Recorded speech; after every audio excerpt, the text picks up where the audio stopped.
affecting your health? We have Beth Granger from United Healthcare here this morning to answer that question. So is it true this really can impact your health?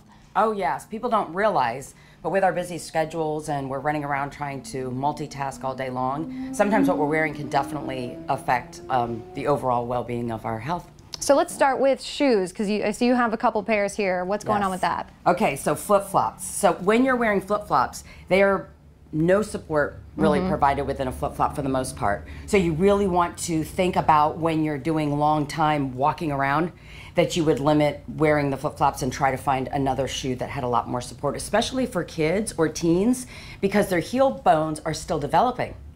And so to have those flip-flops on for extended amount of times can be a hindrance. Right, and you know, I have to admit we're both wearing them right now, but the high heels. Yes, the other thing is the high heels. So for women who are wearing those pointy toes or high heels, so when they're wearing them, they put a lot of pressure on the foot bones, and then they also tend to compromise and cause harm to the leg muscles because they're having to do some extra work. But in addition to that, just really wearing heels all the time can be a real danger for increased chances of like falls and getting hurt. Absolutely. And then something that we probably don't think about as much is the undergarments. Correct. And so for women who are really active that have larger breasts, for them to be wearing a sports bra that has the crisscross in the back, that can cause a lot of pressure to your upper limbs.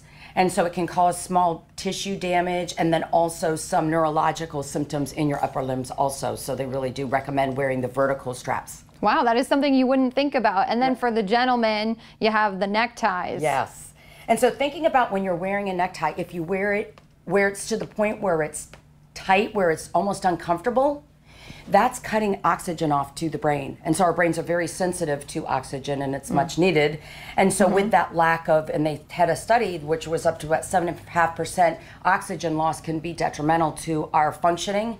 So lack of coordination, lack of judgment, and then being able to be coordinated.